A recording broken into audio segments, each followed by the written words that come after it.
இங்கேருந்து சைக்கிள் ஓட்டுறதுக்காக உன்னை ஓட்டு போட்டு அமெரிக்காவுக்கு அனுப்பணும்? இப்படிப்பட்ட ஒரு முதல்வர் தேவையா நமக்கு? ஆக்ஸ்போர்டு பல்கலைக்கழகத்தில் பெரியார் படத்தை முதல்வர் நிறுவினார் என்று இதற்கு ஒரு பொய்யை சொன்னார்கள். இப்படிப்பட்ட ஒரு கேவலமான கட்சியையோ கேவலமான அரசையோ பார்த்திருக்கிறீர்களா? எல்லாம் தனி விமானத்தில் பேரன் பேத்தி நண்டு சிண்டு இந்த திமுக குடும்பத்தில் இருக்கிற அத்தனை பேரும் இவங்களுக்கு இருக்க பணத்துக்கு சொந்த காசை செலவு பண்ணிட்டு துபாய்க்கோ அமெரிக்காவுக்கோ உலகின் எந்த நாட்டுக்கோ போய் சுற்றி பார்க்கலாம் இல்லையா? ஆனால் மக்களின் வரி பணத்தில் அரசாங்க காசில் உலகத்தை சுற்றி பார்க்க வேண்டும் என்று 6100 கோடி முதலீடு துபாயிலிருந்து வரப்போகிறது. ஒத்த ரூபா துபாயிலிருந்து வரல. தமிழ் பெருங்குடி மக்கள் அத்தனை பேருக்கும் வணக்கம். 2026 சட்டப்பேரவை தேர்தல் வரப்போகிறது. அத்தனை கட்சிகளும் உச்சகட்ட பிரச்சாரத்தில் ஈடுபட்டு கொண்டிருக்கின்றன. திமுக என்ற தீய சக்தி எப்படியாவது மீண்டும் ஆட்சிக்கு வந்துவிட வேண்டும் என்பதற்காக எத்தனையோ பொய்களை உங்கள் முன்னால் அள்ளி வீசி கொண்டிருக்கிறது. அதையெல்லாம் நம்பி மயங்கி தப்பித்தவரை கூட திமுக மற்றும் கூட்டணி கட்சிகளுக்கு நீங்கள் வாக்களித்து விடக்கூடாது என்பதற்காகத்தான் தொடர்ந்து நான் உங்களோடு பேசிக்கொண்டிருக்கிறேன், உரையாடி கொண்டிருக்கிறேன். அன்பார்ந்த தோழர்களே, கருணாநிதி குடும்பத்துக்கும் சரி, ஸ்டாலின் குடும்பத்துக்கும் சரி, தமிழ்நாடு நமக்கு பட்டா போட்டு கொடுத்துருக்கு, நமக்கு சொந்தம் அப்படின்ற நினைப்பு எப்போதுமே உண்டு. ஏன்னா அந்த குடும்பத்திலிருந்து யாரை தலைவராக போட்டாலும் ஏற்றுக்கிறதுக்கு ஆயிரக்கணக்கான தொண்டர்கள் கொத்தடிமைகளாக இருக்கும்போது அவர்களுக்கு இந்த எண்ணம் வராமல் போனால்தான் ஆச்சரியம். அதனால அவர்கள் தேர்தலில் வெற்றி பெற்று ஆட்சிக்கு வந்துவிட்டால் ஏதோ இது ஒரு இன்பச் சுற்றுலா போல ஜாலியாக இருக்கிறதுக்கான ஒரு வாய்ப்பு என்றுதான் நினைத்து ஆட்சி நடத்துகிறார்களே ஒழிய 8 கோடி மக்களின் தலையெழுத்தை நாம் தீர்மானிக்கப் போகிறோம், 8 கோடி மக்களின் நல்வாழ்வை நாம் உறுதி செய்ய வேண்டும் என்ற எண்ணம் அந்த குடும்பத்தில் இருக்க ஒரே ஒருத்தருக்கு கூட துளி கூட இல்லை அப்படின்றத தான் இந்த 5 வருஷ ஆட்சியில் நீங்கள் பார்த்துருப்போம். தோழர்களே, இந்தியாவில் எத்தனையோ மாநிலங்கள் இருக்கின்றன. ஒவ்வொரு மாநிலத்துக்கும் வெளிநாடுகளிலிருந்து பெரிய பெரிய நிறுவனங்கள் வந்து முதலீடுகள் செய்ய வேண்டும் என்ற விருப்பம் உண்டு. அப்படி வெளிநாடுகளிலிருந்து முதலீடுகள் வந்தால் தான் அந்தந்த மாநிலங்களில் வேலைவாய்ப்பு பெருகும், தொழில் வளம் பெருகும், மாநிலம் வளர்ச்சி அடையும்.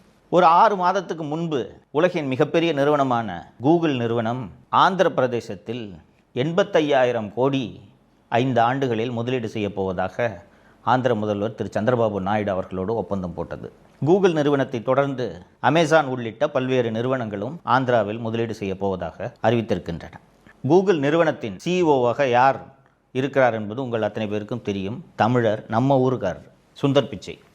அப்படிப்பட்ட சுந்தர் பிச்சை முதலீடு செய்வதற்கு தமிழகத்தை தேர்ந்தெடுக்காமல் ஏன் ஆந்திராவை தேர்ந்தெடுத்தார்? ஏனென்றால் ஆந்திராவில் முதலீடு செய்வதற்கு ஏற்ற மாதிரியான சூழலை அந்த மாநில அரசு உருவாக்கி வைத்திருக்கிறது. முதலீடுன்றது என்ன? எதற்காக முதலீடு செய்ய போகிறார்கள்? ஒரு முதலாளி ஒரு மாநிலத்தில் சில 100 கோடிகளை சில 1000 கோடிகளை முதலீடு செய்கிறார் என்றால் நிம்மதியாக தொழில் பண்ணி அதுலேருந்து நமக்கு லாபம் வரணுன்றது தான் அவரோட நோக்கமாக இருக்குமே ஒழிய அந்த மாநிலத்தை வளர்க்கணுன்றது அந்த மாநில அரசின் நோக்கமாக இருக்க வேண்டும். திராவிட மாடல் ஆட்சி பதவிக்கு வந்தவுடன் முதல் ஆண்டிலேயே 2022 துபாய்க்கு முதலீடுகளை வரவேற்பதற்கென்று சுற்றுப்பயணம் போனார்கள். இந்த சுற்றுப்பயணம் போகிறதுக்கு தொழில்துறை செயலர் அல்லது தொழில்துறை அமைச்சர் அனுப்பி வச்சிருந்தாலே அவங்க போய் பார்த்துட்டு முதலீடு எல்லாத்தையும் கொண்டு வந்திருப்பாங்க. நான் ஏற்கனவே ஆந்திர முதலீடு பற்றி சொன்னேன். சந்திரபாபு நாயுடு அமெரிக்காவுக்கு போய் கூகுள் நிறுவனத்தை சந்தித்து சுந்தர் பிச்சையை போய் பார்த்து இங்கே வந்து முதலீடு பண்ணுங்கலாம் கூப்பிடல. அந்த மாநிலம் சிறந்த மாநிலம் என்று அந்த நிறுவனம் தேடி வந்து ஆந்திராவில் முதலீடு செய்தது. ஆனால் இந்த திராவிட மாடல் குடும்பம் நாங்கள் போய் முதலீடை வரவேற்கிறோன்னு சொல்லிட்டு எங்கே போனாங்கன்னா துபாய்க்கு போனாங்க. துபாய்க்கு எப்படி போனாங்கன்னா 22 மார்ச் 2022 உதயநிதியும் அவங்க ஃப்ரெண்ட்ஸ் எல்லாம் ஃபஸ்ட்டு போயிட்டாங்க.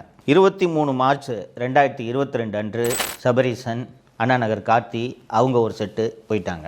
அதற்கு பிறகு தனி விமானத்தில் முதல்வர், துர்கா ஸ்டாலின், அதிகாரிகள் எல்லாம் தனி விமானத்தில் பேரன் பேத்தி நண்டு சிண்டு இந்த திமுக குடும்பத்தில் இருக்கிற அத்தனை பேரும் தனி விமானத்தில் துபாய் சென்று இறங்கினார்கள்.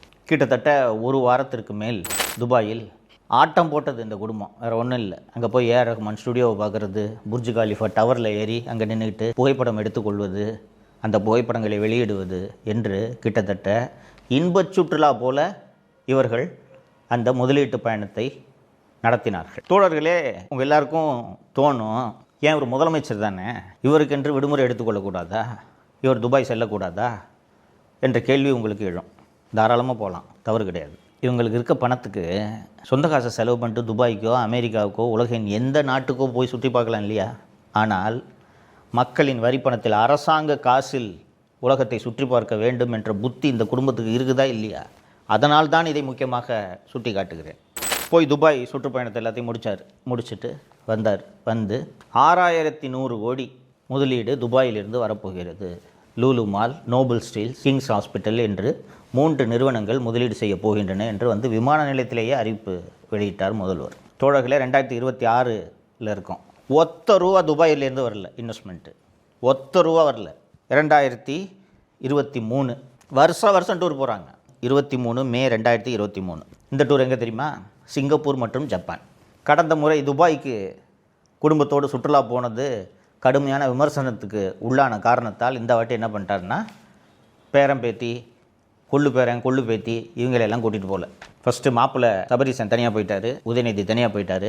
திரு ஸ்டாலின் மற்றும் அவரது மனைவி துர்கா ஸ்டாலின் மற்றும் படை பரிவாரங்கள்லாம், உளவுத்துறை ஐஜி செந்தில்வேலன், தினேஷ் எல்லாம் சேர்ந்துக்கிட்டு சிங்கப்பூர் மற்றும் ஜப்பான் நாடுகளுக்கு 23 மே 2023 அன்று சுற்றுப்பயணம் சென்றார்கள். சுற்றுப்பயணம் என்ன?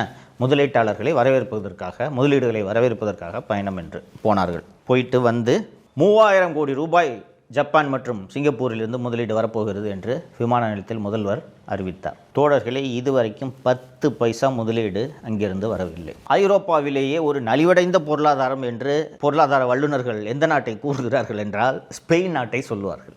சரிங்களா? ஸ்பெயினில் பெரிய அளவு தொழில் வளம் எல்லாம் இல்லை. ஐரோப்பாவிலேயே ஒரு ஸ்பெயின் சுற்றுலாவுக்கு நல்ல நாடே ஒழிய இண்டஸ்ட்ரியல் லெவலில் ஜெர்மனி போல் ஸ்பெயின் வந்து ஒரு முதலீடுகளை தொழில் ரீதியாக வளர்ந்த ஒரு நாடு என்று சொல்ல முடியாது. ஸ்பெயினிலிருந்து முதலீடுகளை வரவேற்கப் போகிறேன் என்று 27 ஜனவரி 2024 முதல் 7 பிப்ரவரி 2024 வரை 15 நாட்கள் ஸ்பெயினுக்கு சுற்றுப்பயணம் போகிறார். போயிட்டு வந்து விமான நிலையத்தில் ஒவ்வொரு வாட்டியும் வந்த உடனே இஷ்டத்துக்கு கூசாமல் போய் சொல்கிறது. இந்த வாட்டி எவ்வளோன்னு கேட்டிங்கன்னா 3440 கோடி ரூபாய் முதலீடு ஸ்பெயினிலிருந்து வரப்போகிறது. அந்த முதலீட்டிலிருந்தும் 10 பைசா இது வரைக்கும் வரல. அதற்கு பிறகு ஜனவரி மாதம் 2024 2 டூர், 28 ஆகஸ்ட் 2024 முதல் 12 செப்டம்பர் 2024 வரை எங்கே சுற்றுப்பயணம் சென்றார் என்றால் அமெரிக்காவுக்கு சுற்றுப்பயணம் சென்றார். அமெரிக்காவுக்கு சுற்றுப்பயணம் சென்றார் என்றால் அங்கே போய் முதலீட்டாளர்களை வரவேற்க அப்படின்ட்டு தானே நமக்குலாம் கதை சொல்கிறாங்க. அங்கே போய் என்ன வேலை பார்த்தாரு தெரியுமா? ஐஃபோன் தயாரிக்கக்கூடிய ஆப்பிள் நிறுவனத்தை போய் சுற்றி பார்க்குறாரு, கூகுள் நிறுவனத்தை சுற்றி பார்க்குறாரு. அமெரிக்காவில் இருக்கக்கூடிய முக்கியமான தொழில் நிறுவனங்கள் எல்லாம் போய் டூரிஸ்ட் மாதிரி போய் சுற்றி பார்த்து விட்டு வந்து விமான நிலையத்தில் 7516 கோடி ரூபாய் முதலீடு அமெரிக்காவிலிருந்து வருகிறது என்று அறிவித்தார். இந்த முதலீட்டிலிருந்தும் 10 பைசா இது வரைக்கும் வரல. இதில் என்ன விசேஷம் கேட்டிங்கன்னா, ஒவ்வொரு வாட்டி வெளிநாட்டுக்கு டூருக்கு போகும்போதும் அந்த ஊரில் ஏதாவது ஒரு இடத்துல இவரும் இவரது மனைவியும் நின்று கொண்டு ஃபோட்டோ எடுத்து அதை ரிலீஸ் பண்ணுறது. தமிழ்நாட்டில் இந்த புகைப்படங்களை அரசின் செய்தி விளம்பரத்துறையே வெளியிடுகிறது. அமெரிக்காவுக்கு போயிருந்தப்போ இதே மாதிரி அமெரிக்காவில் சைக்கிள் ஓட்டுற ஒரு ஃபோட்டோவை ரிலீஸ் பண்ணாங்க. இங்கேருந்து சைக்கிள் ஓட்டுறதுக்கு ஆகணும் ஓட்டு போட்டு அமெரிக்காவுக்கு அனுப்பணும்? யோசிச்சு பாருங்கள். இப்படிப்பட்ட ஒரு முதல்வர் தேவையா நமக்கு? அதற்கு பிறகு கடைசி சுற்றுப்பயணம் 30 ஆகஸ்ட் 2025 முதல் 8 செப்டம்பர் 2025 வரை 8 நாட்கள் சுற்றுப்பயணமாக ஜெர்மனி மற்றும் இங்கிலாந்துக்கு சுற்றுப்பயணமாக முதல்வர் அவரது குடும்பத்தோடு மனைவி திருமதி துர்கா ஸ்டாலின் மற்றும் செந்தில்வேலன் படை பரிவாரங்களோடு சென்றார். இந்த முறை ஐரோப்பிய சுற்றுப்பயணம், இந்த ஜெர்மனி மற்றும் UK சுற்றுப்பயணம் முடிந்த பிறகு வந்து இவர்கள் அறிவித்த முதலீடு எவ்வளவு தெரியுமா? 15000 கோடி ரூபாய்க்கு முதலீடு ஜெர்மனி மற்றும் இங்கிலாந்திலிருந்து வரப்போகிறது என்று அறிவித்தார்கள். இதுக்கு நடுவில் ஒரு தமாசெல்லாம் பண்ணாங்க. ஆக்ஸ்போர்டு பல்கலைக்கழகத்தில் பெரியாரின் படம் நிறுவப்பட்டது என்று ஒரு பெரியாரோட ஃபோட்டோ வச்சு அந்த புகைப்படங்களை எல்லாம் வெளியிட்டார்கள். அந்த ஆக்ஸ்போர்டு பல்கலைக்கழகம் வந்து எல்லாமே இன்டர்நெட்டில் அதோட டீட்டெயில்ஸ் எல்லாம் அவைலபிள். ஆக்ஸ்போர்டு பல்கலைக்கழகத்துக்கு உள்ளேயே பல்வேறு கல்லூரிகள் இருக்கின்றன. அந்த பல்வேறு கல்லூரிகளுக்கென்று அரங்கங்கள் தனியாக இருக்கின்றன. ஒரு ஹால் இருக்குதுன்னு வச்சுக்கோங்களேன். அந்த அரங்கங்களில் உலகில் எந்த அமைப்பை சேர்ந்தவர்கள் வேண்டுமென்றாலும் அந்த அரங்கத்தை வாடகைக்கு எடுத்து லெக்சர் நடத்தலாம். ஃபார் எக்ஸாம்பிள், நீங்கள் ஜெனட்டிக் சயின்ஸில் ஒரு புதிய தியரியை நீங்கள் கண்டுபிடிச்சிருக்கக்கூடிய ஒரு விஞ்ஞானின்னு வச்சுக்கோங்களேன். இந்த ஜெனட்டிக் சயின்ஸ் பற்றி நான் ஒரு பேப்பரை ப்ரெசென்ட் பண்ணுறேன் அப்படின்ட்டு இந்த ஜெனட்டிக் சயின்ஸ் சம்மந்தமாக படிக்கக்கூடிய மாணவர்கள், ஆராய்ச்சியாளர்கள் வந்து இந்த லெக்சரை அட்டென்ட் பண்ணலாம் அப்படின்ட்டு நீங்கள் அந்த ஹாலை வாடகைக்கு எடுத்துக்கலாம். சரிங்களா? அப்போது அந்த ஆக்ஸ்ஃபோர்டு பல்கலைக்கழகத்திலேயே ஜெனட்டிக் சயின்ஸ் பற்றி படிக்கக்கூடிய மாணவர்கள் உங்களோட லெக்சரை, நீங்கள் முக்கியமான ஆளாக இருந்தீங்கன்னா வந்து அந்த லெக்சரை அட்டன் பண்ணுவாங்க. சில லெக்சர்ஸ்க்கெல்லாம் டிக்கெட் கொடுத்து வாங்கணும். ஓகேங்களா? இது போல் ஆக்ஸ்ஃபோர்டு பல்கலைக்கழகத்தில் ஒரு ஹாலை வாடகை எடுத்து ஒரு சாதாரண ஸ்டாண்ட் இருக்கும் தெரியுமா, புகைப்படங்கள்லாம் வைக்கிற மாதிரி, இறந்து போனவங்களுக்கெல்லாம் அஞ்சலி செலுத்துறதுக்கு ஒரு புகைப்படம், ஒரு ட்ரைபாடு மாதிரி வச்சு அதில் ஒரு ஃபோட்டோ வைப்பாங்கல்ல, இது மாதிரி 1500 ரூபாய்க்கு ஒரு பெரியார் ஃபோட்டோவை வாங்கி அந்த ஹாலை வாடகைக்கு எடுத்து அங்கே போய் ஒரு கோட்டு சூட்டு போட்டுக்கிட்டு பேசுகிற மாதிரி ஒரு பேச வச்சு அதில் ஒரு ஃபோட்டோ வச்சு ஆக்ஸ்ஃபோர்டு பல்கலைக்கழகத்தில் பெரியார் படத்தை முதல்வர் நிறுவினார் என்று இதற்கு ஒரு பொய்யை சொன்னார்கள். இப்படிப்பட்ட ஒரு கேவலமான கட்சியையோ கேவலமான அரசையோ பார்த்துருக்கிறீர்களா? இந்த வேலையை பண்ணுறதுக்கு மக்களோட வரிப்பணம் கோடிக்கணக்கில் செலவிடப்பட்டிருக்கிறது. நான் இந்த 5 வருஷமாக இவர்கள் போன இந்த டூரோட பட்டியல் எல்லாம் நான் ரெகுலராக இப்போ படித்தேன், பார்த்துருப்பீங்க. மக்களே, இந்தியாவில் எல்லா மாநிலங்களுக்கும் வெளிநாடுகளிலிருந்து முதலீடு வருகிறது.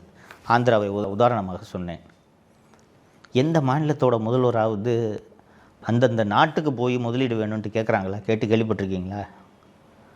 ஒரு மாநிலத்தில் முதலீட்டுக்கான சூழல் நன்றாக இருந்தால் தானாக முதலீடுகள் வரப்போகிறது. நீங்கள் அங்கே போய் நேரடியாக போய் முதலீடுகள் வேணும்னு அழைக்கணும். இப்போ ஆப்பிள் கம்பெனி இன்வெஸ்ட்மெண்ட் வேணும்னா இங்கேருந்து நேராக போய் டிம் குக்கை பார்த்து, சார் எங்கள் ஊரில் இன்வெஸ்ட் பண்ணுங்கன்னு கேட்கணுமா? ஒரு மெயில் போட்டால் போதாதா? இவங்க ஊரை சுற்றி பார்க்குறதுக்கு மக்கள் வரி பணத்தை எப்படி வீணெடுத்திருக்கிறார்கள் தெரிகிறதா?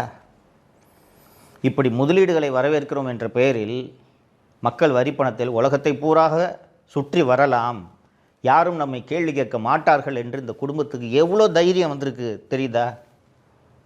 எங்கேருந்து இந்த தைரியம் வரும்? எவ்வளோ தான் இந்த 5 வருஷத்தில் முதலீடு வந்துச்சு? வெள்ளை அறிக்கை வெளியிடுங்கள் என்று எதிர்க்கட்சி தலைவர் திரு எடப்பாடி பழனிசாமி அவர்கள் பலமுறை வலியுறுத்தியிருக்கிறார். தொழில்துறை அமைச்சராக இருக்கக்கூடிய திரு டிஆர்பி ராஜா அவர்கள் வெள்ளை அறிக்கைனா இந்த வெள்ளை பேப்பரை தான் தூக்கி காட்டணுன்ட்டு வெள்ளை பேப்பரை தூக்கி காட்டுறாருன்னா எவ்வளவு ஆணவம் இருக்கும் இவர்களுக்கு? யோசித்து பாருங்கள். மக்கள் வரி பணத்தில் உலகம் பூரா போய் சுற்றுறீங்க, குடும்பத்தோடு போய் சுற்றுறீங்க. எவ்வளையா முதலீடு வந்திருக்குன்ட்டு அது சம்மந்தமான ஃபேக்சுவல் ரிப்போர்ட் கொடுங்கன்னு வெள்ளை அறிக்கை கேட்டால் வெள்ளை பேப்பரை தூக்கி காட்டுறாருன்னா எவ்வளவு ஆணவம் இருக்கும் இவர்களுக்கு? இந்த ஆணவக்காரர்கள் மீண்டும் ஆட்சிக்கு வரலாமா? இதை நீங்கள் யோசிக்க வேண்டும். ஆட்சிக்கென்று வந்து விட்டால், மக்கள் வாக்களித்த ஆட்சி கட்டிலில் அமர்ந்து விட்டால் நம்மை யாரும் எதுவும் செய்ய முடியாது என்ற ஆணவம் திமுகவில் இருக்கக்கூடிய அத்தனை பேரிடமும் இருக்கிறது. நீங்கள் இதை மறந்துடக்கூடாது. டிஆர்பி ராஜா அவங்க அப்பா டிஆர் பாலுனால தானே மந்திரி ஆனார், இல்லைன்னா என்ன அவர் கட்சிக்காக உடைச்சா அவர் மந்திரி ஆனார்?